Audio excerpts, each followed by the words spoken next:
Hello, everyone. Welcome. My name is Dao-Yi Chow, and thank you all for being here with me for the next hour or so.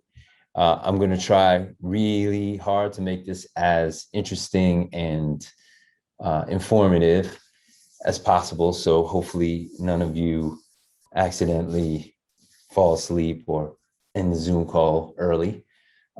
Firstly, I just wanted to say that this class is really less about me teaching anything and more of me just sharing my experiences with you, unique experiences which have carried me high and low and have led me to where I'm at today. As a disclaimer, I'm still constantly growing and evolving, even right now, this second on this call. And all that to say is that take what I say today with a grain of salt. It is all about the journey, and your path is yours alone, regardless of any similarities that we may share or that you may share with someone else. You will be charting new territory constantly and all the time. So what I'm talking to you about today could be totally life-changing or completely irrelevant to you, which in that case you could accidentally end the Zoom call too. But I'm just kidding. What we discussed today will probably be neither of those two things, but hopefully it will help to push you to find and develop your own unique point of view, which is, as creatives, the single most important thing that we have. I'm going to give you a really abridged version of my background. I am the co-founder of Public School New York, which is my own brand of the past 13 plus years. I am the founder of Version Tomorrow, a recycled cotton blanks B2B platform, as well as the founder of O1, which is a platform to help connect young designers and brands with established companies to create new collaborative products from existing raw materials in an effort to raise awareness around climate justice and consumerism. I spent the first part of my fashion career, the real formulative years, working for Sean Combs, who you guys might know as Diddy, or Puff Daddy, and his menswear label, Sean John. This is where I learned to become a designer, as I had not gone to school formally to train as a designer. This is also where I learned about inclusion and the ideas of intersectionality within our industry, which were, really two powerful experiences that have stuck with me all these years. And most importantly, this is where I met my partner, Maxwell Osborne, who I started public school with. After spending about 10 years at Sean John, I went on to open a small but influential boutique in Miami called Arrive. We were one of a handful of select stores here in the States that bridged the gap between high and low, really paving the way for this high street model and movement that you see nowadays, mixing brands like Supreme and Visbum with houses like Margiela and Comme des Garçons. Unfortunately, we went out of business in about 3 years because we had no idea what we were doing. But that was where the idea for public school was born. Maxwell and I had a vision to create something that took the concept of this idea of convergence and the power of convergence, really doing away with the practice of traditionally segregating brands and consumers by class and by race, and building a brand that really transcended fashion. Our goal was to create a launching pad of sorts for other projects that included music and, sports and activism, things that, were all, passions of ours that we wanted to be involved with beyond just, clothes, right? And we jumped in headfirst, like I've always done, not really knowing what to expect. And we went from, packing and shipping our own orders to almost going out of business, to restarting the brand, to then winning a whole bunch of fashion awards, to collaborating with our favorite artists and brands, to then being appointed creative directors for DKNY and working on 8 collections and 4 shows a year, to then quitting and going back to our own brand, to then almost going out of business again, to relaunching again, with a focus around, responsible production and sourcing, to now where, our business is pretty small compared to where we were once, in our heyday, if you could say that. And we're a completely direct to consumer model. So lots of ups and downs, lots of peaks and valleys, things that when I look back on, I wouldn't change at all. And but through it all, and this is sort of where we are discussing what we're discussing today, is I always felt like something was missing. Through all the highs, I always felt really uncomfortable in most of the situations that I was in, and I only ever felt at ease when we were using our platform in a really positive way, as a soapbox to promote change. The idea of fashion to me wasn't the most redeeming, and I felt torn between advancing this, this image of myself as a, designer, and, having a bigger impact on the world. It led to a lot of sort of self-sabotage and oftentimes, really being dismissive of my own work as a designer. And it wasn't until about 2017, when we were exiting our DKNY deal and we were going back to public school to work full time, that a light bulb sort of went off in my head. And we were in Copenhagen and speaking at the Copenhagen Fashion Summit, which is an annual summit that really focuses around sustainability and transparency within fashion. And we shared a stage with Eileen Fisher, and hopefully most of you guys know who Eileen is. She literally is a living legend and a trailblazer for sustainability within our industry. And I listened as she spoke about her career, and how she had built this huge business, and then at a certain point it dawned on her how much of a footprint and a negative impact that her own brand was having on the world, right, and our industry at large, and how she decided to make it a priority to transform her business model, to fit this new enlightenment of wanting to reduce the harm that she was causing. And I remember hearing that, like being in the audience and hearing that and thinking, holy shit, that's like a crazy concept. Like this whole time, I was trying to fit my values into my work, into my business, when I had it backwards, and I should have been structuring my career around my beliefs. And it wasn't until that moment where I could make the connection of bridging the gap between, doing things that I was proud of within my work, that I felt like I had some sort of path to fulfillment in our industry. So, which is really at the heart of what we're discussing today. I know a lot of you folks here probably have felt that or feel that right now, where you have to choose between your career and, like fighting for the things that you believe in, or fighting for causes that you believe in, especially nowadays, where social justice and, social responsibility is so prominent in the world and throughout all facets of our life.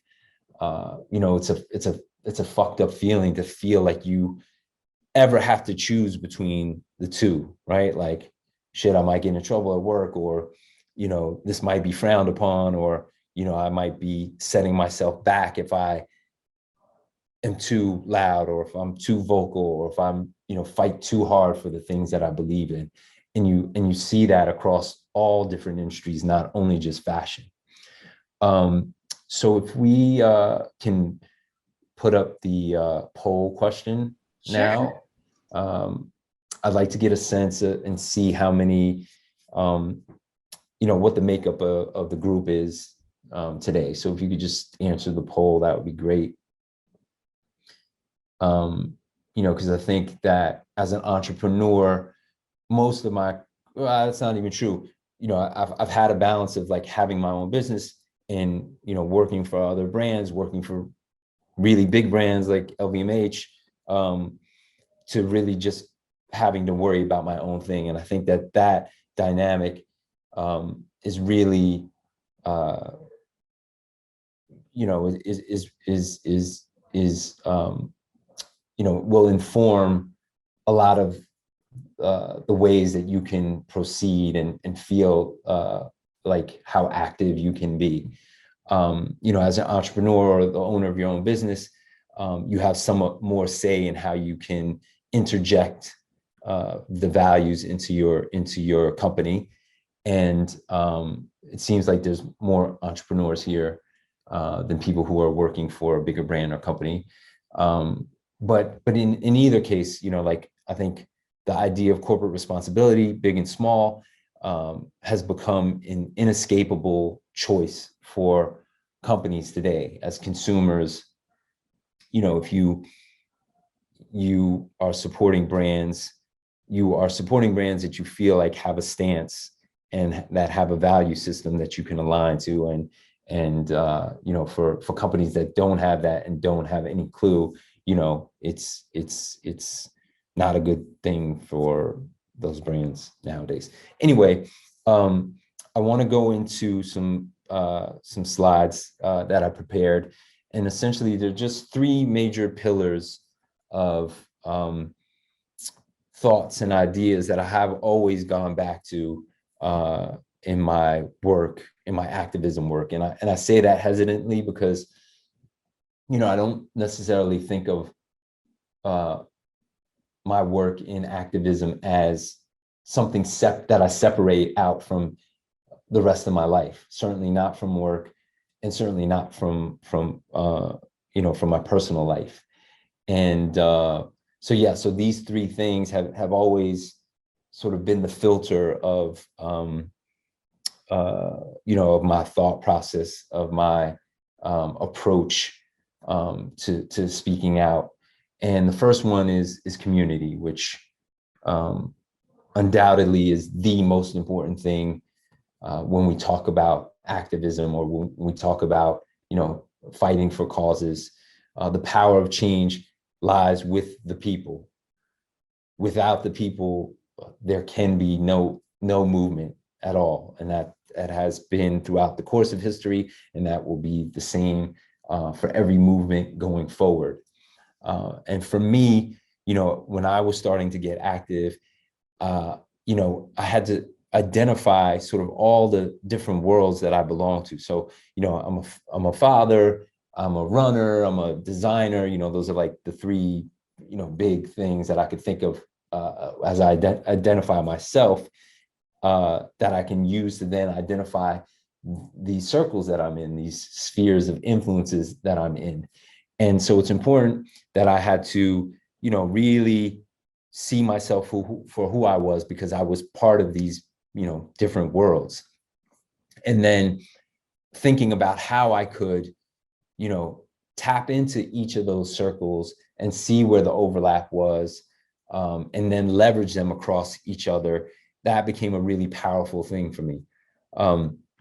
So for a lot of people who don't feel like they are in, you know, multiple worlds or multiple circles, you know, you can start small. You know, your immediate family and your friends or your neighbors, those can be the foundation to, you know, building your own sort of network of community. And then lastly is something that I touched on earlier, is like really center center your organizing or your activism through the lens of community. See yourself as the community, a member of this community or these communities. Let it ground your work and your personal habits or your personal life. And as we examine sort of these power relations that exist between brands and consumers, you really can see how powerful community becomes. That the people, when united, really hold the weight to be able to demand for change within the brands that they support, or the labels that they support, or the companies that they support. So the next pillar for me is collaboration, the idea of collaboration. So I learned really early on that no one person or brand or company is going to be able to change the world on their own, right? The idea of collaboration with your peers, not only within one industry, within design, but within different industries, different communities, and different issues. That cross sort of collaborative idea was super important and transformative for me. Striving to collaborate with people, or even just providing resources for people from different communities, issue areas, and sectors to promote change. I talked about intersectionality, and that idea should really encourage, or really has encouraged me to invest equally in other people's goals and agendas, not only my own. And then lastly, I'm 20 plus years into my career, and at a point where I can leverage, sort of my experience and my, position of influence or power, where I can take things a step further, where I can include these ideas of equity and justice in my own negotiations, in my own work contracts, in my writers, in really demanding for sort of these ideas from the brands that I work with. And then the last pillar, we need leaders. So the hat that I'm wearing, you can see the WNL, which is something that we've created in public school, which has come to represent sort of all the social justice actions that we've taken on. We've incorporated under this acronym of we need leaders, or when nobody's looking. And this whole idea is really envisioning ourselves as the leaders that we feel like we need in this world, right? It's about being clear and educated on the issues that we stand for, staying consistent across all of our different agendas and our different projects. We know that not everyone is going to be a Malcolm or Angela or a Fred Hampton, but understanding that we all have a role to play. Getting active to get active. So this idea of like physical movement, of taking to the streets, of being outside, of talking to people, like with social media can certainly be a powerful tool. But this idea of digital activism, about posting something and feeling like, okay, cool, well, I've done my work, can really lead to complacency. So it was important for me to like get out and to talk to people, whether it was, at events or protests or rallies, like finding my voice, like by using my voice, like hearing my voice out loud in the world is really a way that I was able to find my voice. And then lastly, really important, this idea of not treating activism as this transactional thing, right? that it's not like, okay, you show up for me and then I'm going to show up for you. Oh, you haven't shown up for me, so I'm not going to show up for you. Like it can't it can't be that, right? You hear all the time of sort of this premise that, you know, no one is free until everyone is free of injustice and oppression, and that has to be a real thing for you. Like, you know, with a lot of the you know, Stop Asian Hate movement that I've been involved in, you know, we are constantly speaking to the Asian community about showing up, not only for Stop Asian Hate, but for Black Lives Matter, you know, for the general social justice movement at large. And so this idea of taking the transactionality out of activism was super important for me. And yeah, and that's where I'll end it. Again, you know, these pillars may not mean anything to you, or you might know everything that I just said, but these three things are really important for me when I am thinking about, you know, getting involved and hitting the ground. So we can now open it up for questions. Yeah. And yeah. We have a couple here. One is from Susanna, and she asked, what is the future for minority or people of color artists and designers within the fashion industry? I think that I can't predict what the future is, but I do know, you know, like I sit on the board of the CFDA, and you know, addressing the inequity and sort of the institutionalized racism that has, you know, throughout the country and specifically within the fashion industry, you know, that is one of the top two things that we need to address and that we are addressing, right? So, you know, this impact session and this impact group that was created by the CFDA is meant to specifically address creating opportunities for Black and Brown designers and creatives within our industry. So it is something that is, you know, like at the top of the agenda for the CFDA. And, you know, it is something that we are putting pressure on sort of all the CFDA members and brands. So, you know, we you know, the first part of that is just recognizing and calling it out for what it is. And then the second part is really working with these brands and bigger companies to create real opportunity for Black and Brown creatives and designers. Thanks, Dao-Yi, and thanks, Susanna, for such an incredible question. Another question we have is from Liana, and she asks, how were you able to actively find people and network with those who hold similar values to you within the fashion industry? So how did you kind of find your people who aligned with you? Good question. I feel like we were fortunate. I was really fortunate.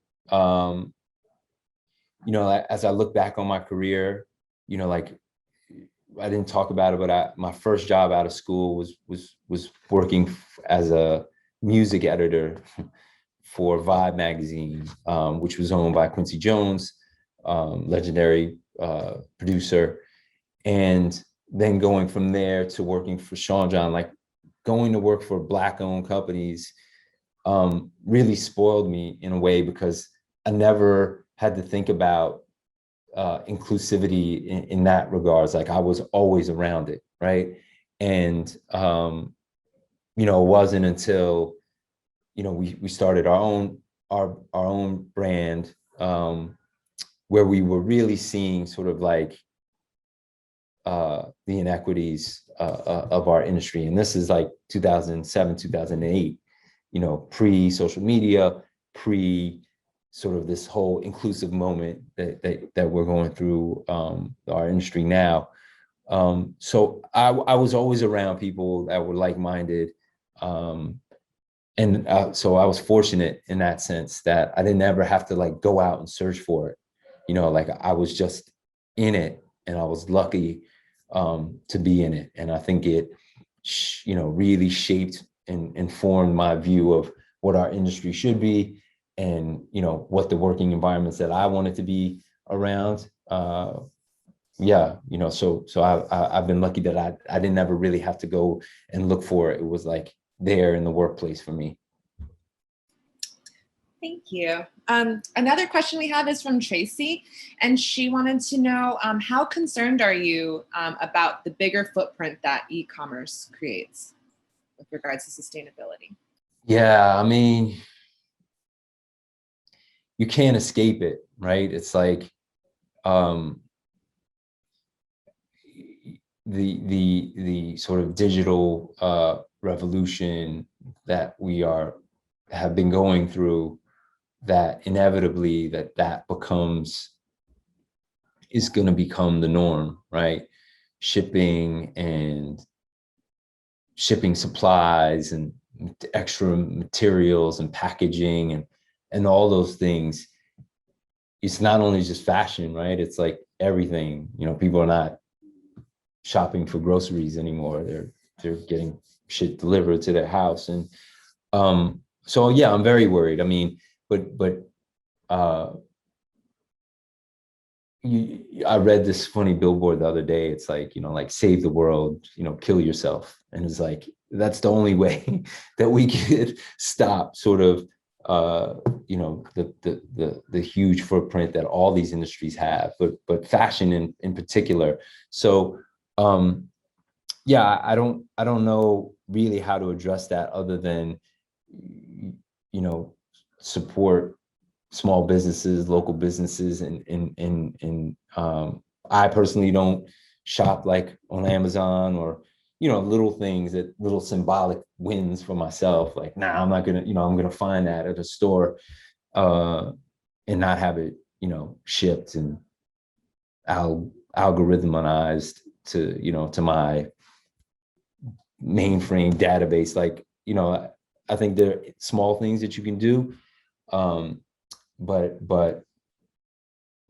what I've tried to do is really set an example, like with O1, my other platform that I just launched, where we work with bigger companies who are, finding ways, and whether it's creating product or addressing shipping and packaging, they are thinking about it in big ways, right? That they, like a Nike, that they can affect it in a big way. And so again, it's just,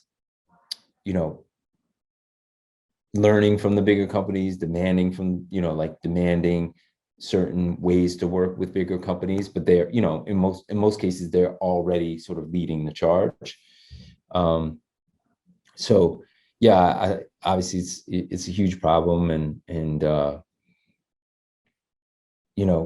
it's, we could go on and on about this, because it's like, the idea of consumerism, the idea of consumption, of, the mentality of businesses who think that if they don't grow, then they die. And it's like, make more products so people can buy more stuff, so we can ship more stuff. And, the work that I've been doing, in the little work that I've been doing is meant to slow all of that down, is meant to try and change the dynamic between brands and consumers, where it isn't, again, purely transactional. It's not, you pay me something and I ship you something, that we're building more value back into the product, and building systems in which, people have to do something good or work within a system of service to be able to have access to new product, trying to change that dynamic. So I probably didn't answer the question, but that's No, I think you sort of did. how I think about it. A related, separate but related question. Alicia asked in the chat if you could elaborate a little bit more on exactly what O1 is. Yeah, so O1 is essentially, based on like 20 years of being in the business. Like I have all these relationships with big brands who have tons of waste, right? Whether it's dead stock product and inventory that winds up either in a landfill or gets burned, or mills and fabric suppliers that are just sitting on rolls and rolls of fabric. That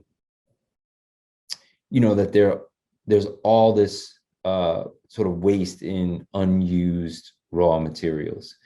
And the thought was to be able to connect emerging designers who are on the path towards responsible design and production and sourcing, and being able to get them access to some of that product, right? And it's like about introducing them to bigger brands, leveraging the power of bigger brands from a resource standpoint, from an inventory standpoint, and having them create, a collaborative project that would go on to, be able to be sold, to anyone, but really having, again, the system of service that I talk about, where people have to do something in order to get access to that new product, right? So you either have to sign a petition or, join a beach cleanup, or, take a, sort of like a brief quiz and a curriculum on, reducing your own personal footprint. So it's that idea of like changing the dynamic between how people think about buying stuff and stuff in general. So that's kind of what O1 is. Thank you for clarifying. Another question we had, and then we have also a couple others that are more related to your experience in fashion overall. But one question we got from Gina is, how do you leverage or apply your beliefs to any collaborations that you do? Well, we are in a position to, work with a bigger brand who has more resources, who have more innovation in terms of, sort of responsible production and responsible sourcing, and to go into those collaborations and say, hey, if you want to collaborate with us, with me or our brand, here's what needs to happen in the product, right? Our latest collaboration coming out now is with Mont Blanc, which is sort of this heritage pen company that you guys probably know about, and I think brands nowadays are now coming to us specifically to work and to help launch sort of their more eco products, but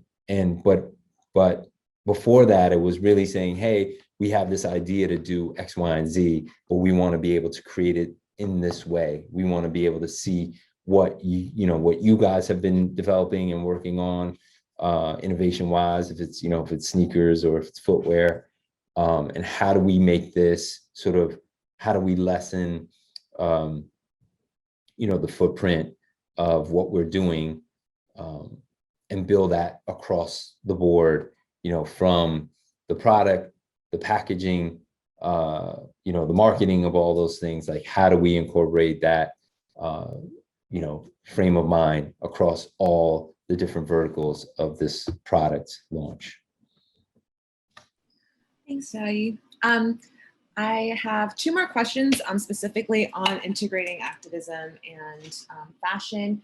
Well, actually, I think this one is just more related to activism, but the question is, what are your thoughts on how sometimes the movement is fragmented between different groups of people of color? So I know as like a result of Stop Asian Hate, there's a bit of underlying tension sometimes between different groups. What are your thoughts on that and how to address that? Yeah, I mean, specifically, around,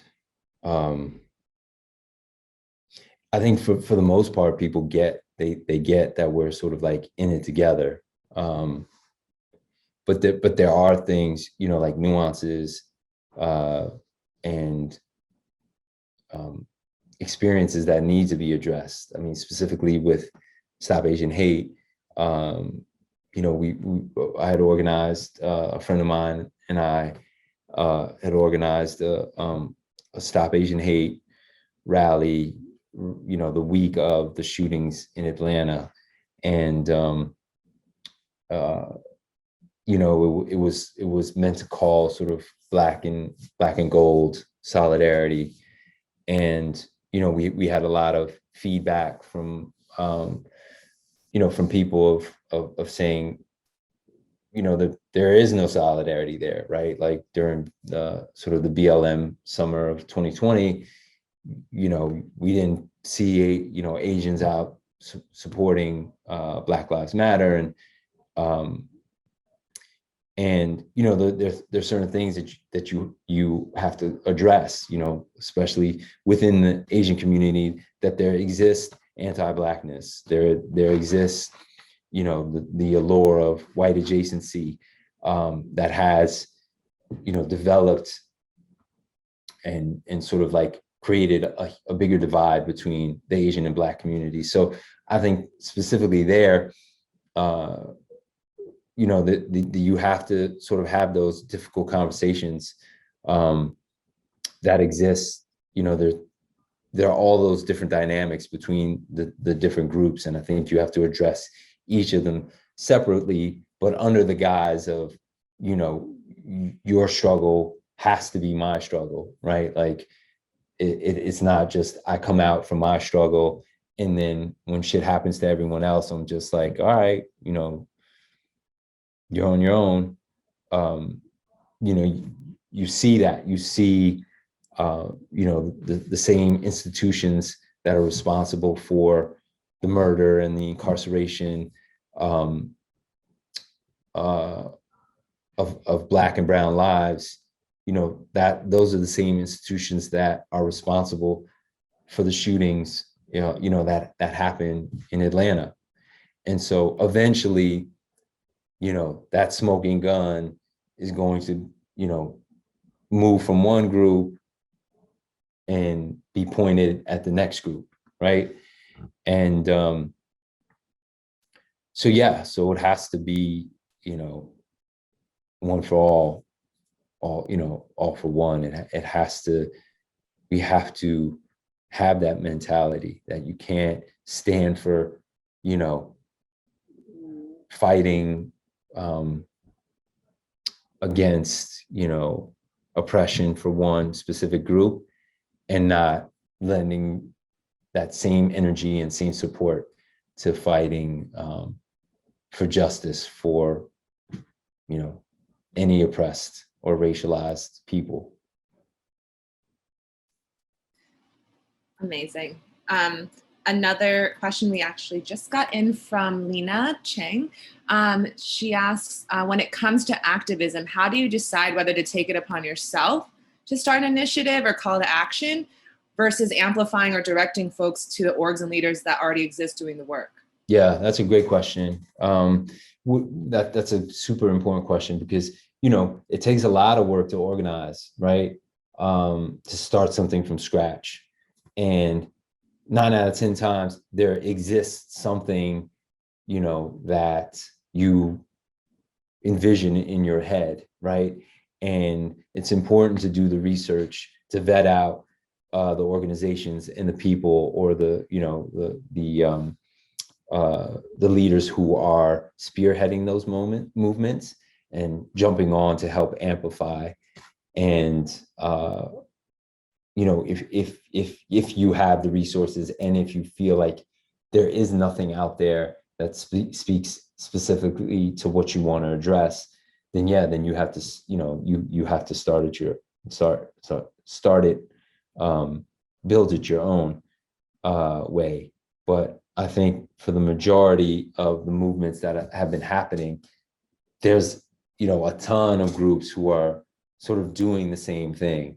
And there is, some inefficiency there where you're sort of wasting resources because you overlap so much. So it's important to really research that and find existing organizations that have been doing the work for you to lend your support to or your resources to. All right. The last question regarding activism specifically is, what did you learn from organizing the rally that you wish you would have known from the beginning, or any other tips on how to organize a rally for a cause? Yeah, like there's so much to learn. There's so much to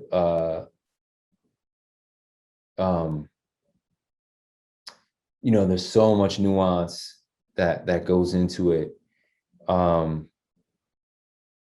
mean, there's so many areas to cover there. Like the safety and well-being of the attendees, to choosing to work or not work with the local law enforcement, in which case the NYPD.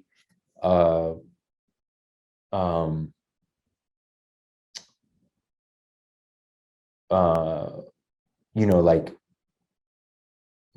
follow up. A lot of times it's like you get a huge group of people to show up, and then it's like after that protest is done and there's no follow up, right? So being able to sort of capture the information of the people that are coming out, and being able to galvanize that support and steer it, towards the movement, I think is maybe a bigger lesson that I had to learn. But yeah, I mean, there's so many learnings to be had from organizing. Thanks, Dao-Yi. So moving over to more fashion specific questions, we have a question from a Black fashion design student based in Korea. Their name is Lelo, and they're struggling with a question. How did you get to choosing your exact target audience for your brand? Did you aim for more of a niche demographic that also had the same or similar values, or something more general? I think it was like super niche. I think when you start out, like you have to know, who you're speaking to, right? Again, going back to the pillars, it's like identifying the communities that you're involved in, because those are the people that will be the ones that to support you out of the gate. So I think you have to be really targeted and really know, your audience, and know, who your target consumer is, even if it's like 10 people. I don't think it can be general. I don't think nowadays, especially, that anything can be general. Like everything is like highly specialized. There's something for everyone now, and in order for you to really make an impact or make a dent, like you have to have that specific point of view on that thing. So I think the more dialed in you are, certainly the better. Thank you. Another question we received is, how do you work with a partner to create something like public school? Like, how do you balance out each other's points of view? Trust, it's it all comes down to trust. Like my partner Maxwell and I have, literally I've not spent more time with any other person, not my wife, not my kids, than Maxwell over the last 13 years. And, it comes down to trust, right? Like that ultimately, if you guys butt heads on something, generally there's going to be one person that feels stronger about it than someone else. And then you concede because you trust that person, and,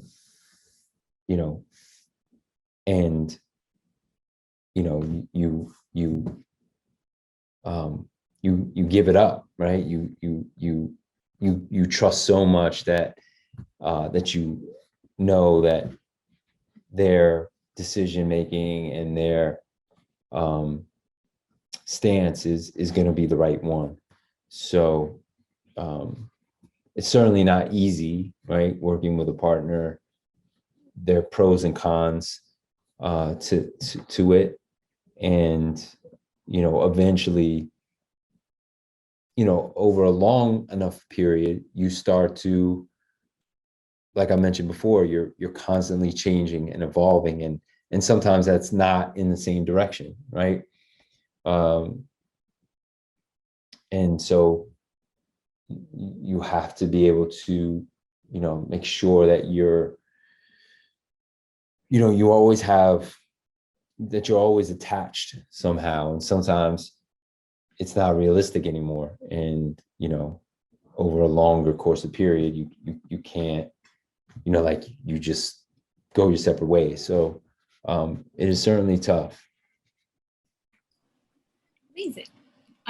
We have a couple more questions before we wrap up. This one is actually really interesting. They're wondering, is there a mentorship program or a network of eco-conscious or political activists and creatives that they can connect with, if you know of any?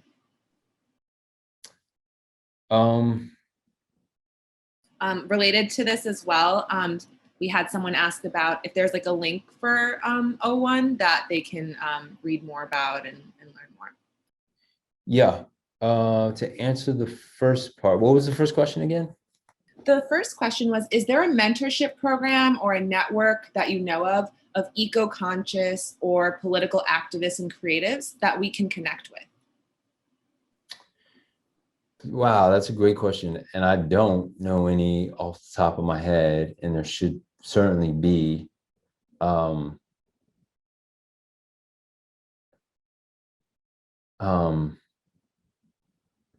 I can, if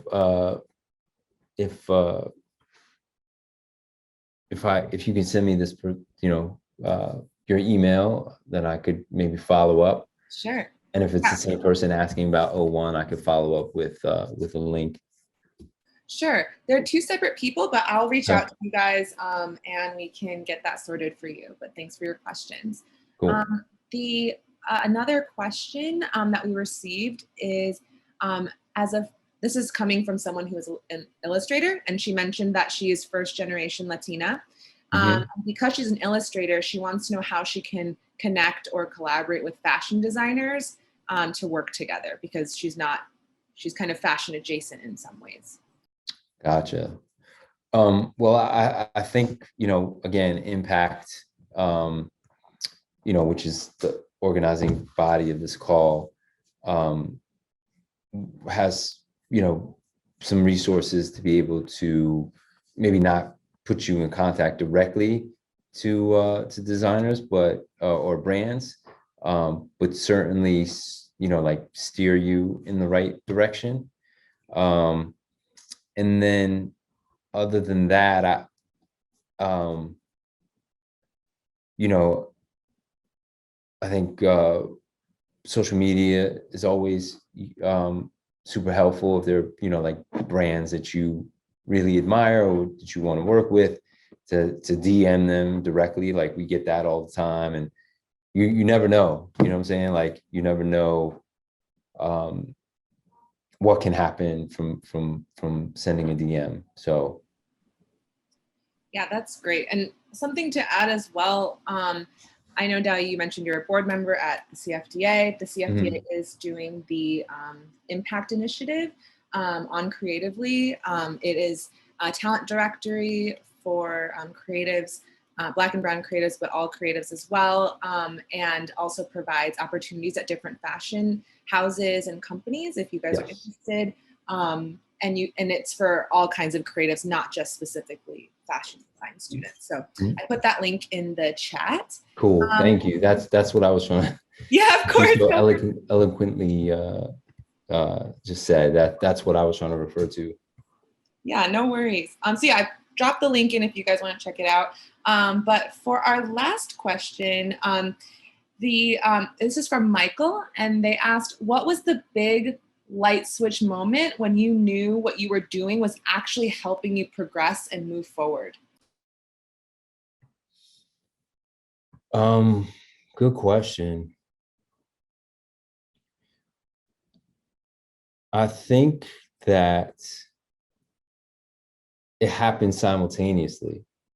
I think the way that I work, like if I can see the light at the end of the tunnel, if there is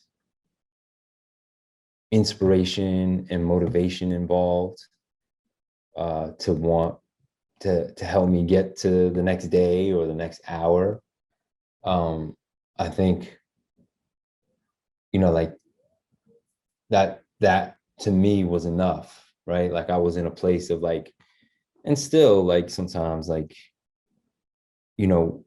without sort of this work to look forward to, like, what is my place in the industry? What is my role as a designer? And there were times where it was like, I don't want to do it anymore because it's just doesn't mean anything to me. So I think when I had that epiphany, it was a light at the end of the tunnel to say, hey, I can rearrange the way that I look at my work, um, and the impact that I want to make from the same seat. And, of course you got to work towards it, right? It's not, you have the idea and it just happens and you could do it. So I think simultaneously, right? Like I need to be inspired and motivated. Like I know myself, like if I'm not, and I don't have something to work towards, then, it's a wrap for me. So yeah, so I think it's probably different for everyone, but for me, just the thought of being able to combine those two things into one place was enough for me to keep pushing and to keep moving. Our time is up, but Dao-Yi, thank you so much for everything, like not only on a personal level, but also I'm sure I speak on behalf of everyone. Thank you for all that you do, and for dropping all of this knowledge for all of us. I'm gonna go Thank you ahead for and having me. yeah, of course. I'm going to go ahead and put up information on Dao-Yi if you guys want to follow him, potentially DM him. But the CFDA Impact link through Creatively is in the chat as well. So you guys definitely check that out. But thank you again, Dao-Yi, for everything. Is there anything else you'd like to say to everyone before we close out? No, thank you for showing up and listening to me speak.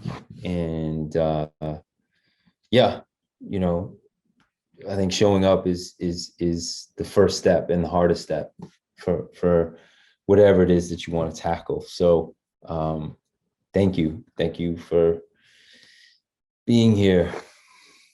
Thank you, Dao-Yi. Have a good night, everyone. Thank you. All right. Take care. Peace.